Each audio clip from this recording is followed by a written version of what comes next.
కోల్పోవచ్చు, కానీ ఆత్మ గౌరవం కోల్పోకూడదు అంటున్నారు జాతీయ ఆరోగ్య మిషన్ సిబ్బంది. ప్రభుత్వం అణచివేతను చర్యలకు దిగితే సమూహ రాజీనామాలతో బదులిచ్చారు. ఛత్తీస్గఢ్ చరిత్రలో ఇంత పెద్ద సంఘటిత నిరసన ఇదే తొలిసారి.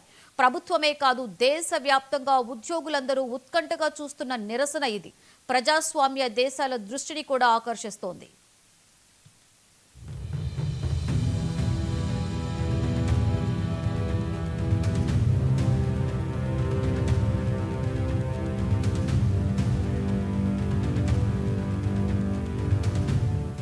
ఒక నిర్ణయం, ఒక అణిచివేత చర్య ఒక్కసారిగా 14,000 మంది ఉద్యోగుల హృదయాల్లో మంటలు రేపింది. ఆగస్టు 18 నుంచి శాంతియుతంగా ఆందోళన చేస్తున్న జాతీయ ఆరోగ్య మిషన్ సిబ్బందిని ప్రభుత్వం లెక్క చేయలేదు, అస్సలు పట్టించుకోలేదు. అంతేకాదు, 25 మందిని విధుల నుండి తొలగించి హెచ్చరికలు జారీ చేసింది. దీంతో ఉద్యోగుల ఆగ్రహం కట్టలు తెంచుకుంది. ఒక చినుక్కు మంట అగ్నిపర్వతం పేలినట్టే ఉద్యమం ఆవేశ జ్వాలలుగా మారింది.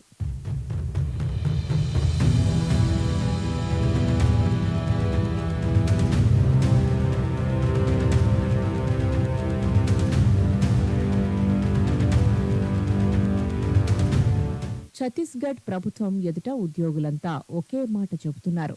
తొలగించిన 25 మందిని తక్షణమే ఉద్యోగాల్లోకి తీసుకోవాలి, లేకపోతే 14,000 మంది రాజీనామా ఆమోదించాలి అంటూ డాక్టర్లు, నర్సులు, ఆరోగ్య కార్యకర్తలు అందరూ కలిసికట్టుగా ప్రభుత్వానికి గట్టి హెచ్చరికలు జారీ చేశారు.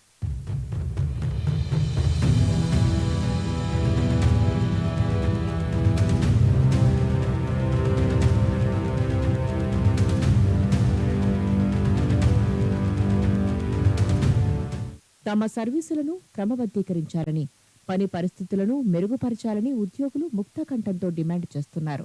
చాలా కాలంగా నెరవేరని తమ డిమాండ్లను పరిష్కరించడానికి బదులుగా ప్రభుత్వం కఠినమైన చర్యలు తీసుకుందని ఆందోళన వ్యక్తం చేశారు. తమ పోరాటం వ్యక్తిగతమైనది కాదని తేల్చి చెప్పారు. సమిష్టిగా బెదిరింపులకు లెక్క చేయకుండా ధైర్యానికి నిదర్శనంలా ప్రజాస్వామ్యబద్ధంగా నిరసనలు కొనసాగిస్తున్నారు.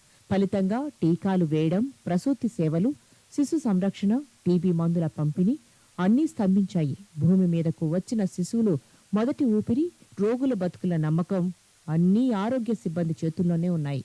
అయినా వెనక్కి తగ్గే ఆలోచనలో లేరు.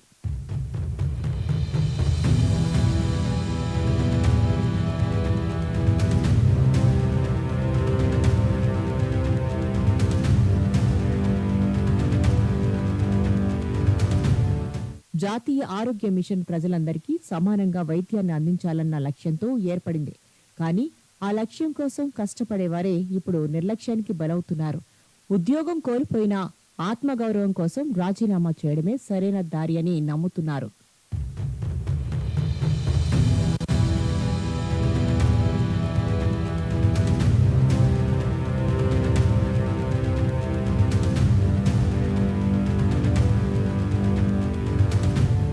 ఈ రాజీనామా కేవలం ఉద్యోగాలు వదిలేసే నిర్ణయం కాదు, ప్రభుత్వానికి ఇచ్చిన గట్టి హెచ్చరిక.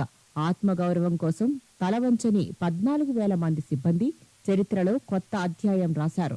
ఇప్పుడు ప్రశ్న ఒక్కటే, ఈ నిరసనకు ఛత్తీస్గఢ్ ప్రభుత్వం తలవంచుతుందా లేక మరింత కఠినంగా అణిచివేస్తుందా? ఒక విషయం మాత్రం ఖాయం, 14,000 మంది గళం ఒక్కటిగా మారితే ఏ ప్రభుత్వమైనా వెనక తప్పదు.